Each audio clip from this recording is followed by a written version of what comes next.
Hey, what's up everybody? Welcome back. Brandon again. Today I want to talk about the belt that I've been using for the past week, which is utilizing the new Pioneer cut from Pioneer. Now, this patent cut that they're doing is something that's pretty unique, which is amazing because it doesn't seem like it's that innovative. You would think that someone would have thought of this before, but they hadn't.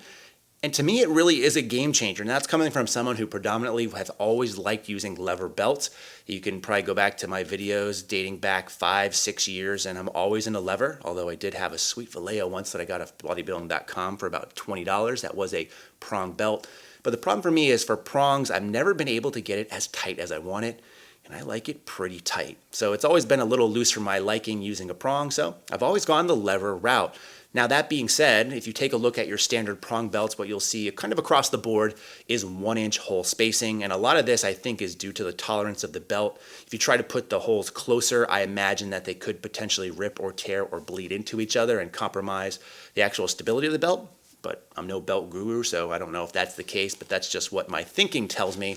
So one of the things that Pioneer has come out with is this Pioneer cut. And what they've done is they've basically taken 2 sets of holes and offset them by about 1/2 inch. That way, when you're adjusting your belts, you can now make micro adjustments of 1/2 inch instead of just a 1-inch thing. And like I said, this doesn't sound like it's that groundbreaking or that innovative, but as I said, it's a complete game changer for me because what I found was I was able to get a very tight fit, and because of the ways the holes are kind of lined up, it lets you just kind of slip it into the hole of your choice, which is something that I think we all can agree on is a pretty sweet thing. So again, if you take a look at my old belt, one of the things is I could get it pretty tight, but never to the point of tightness that I like for bracing and lifting, and getting in that last hole was always a real struggle. In fact, I've seen a lot of people use things like poles, pieces of equipment, maybe their friends to, in some cases, get on their Prong belts, and that's just a big turnoff for me. It takes a lot of time, and oftentimes it's uncomfortable, and then it also takes a lot of time to get off.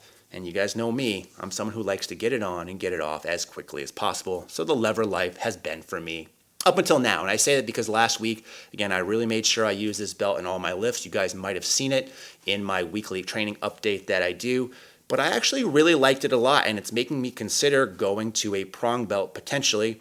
Now, for someone like me who wears their belt at the same tightness and the same position for all the lifts that I use it for, it probably isn't going to make as big of a difference. But if you're the type of person who likes to wear your belt in different levels of tightness for your lifts or in different positions, so it would be different sized, then I think a Prong belt is ideal for you. And in this case, I might suggest it over a lever because, again, the micro adjustments from this Pioneer cut are, in my opinion, really groundbreaking and innovative in that case. So I would highly recommend it if you're in the market for a Prong belt or have been considering a Prong belt over a lever one.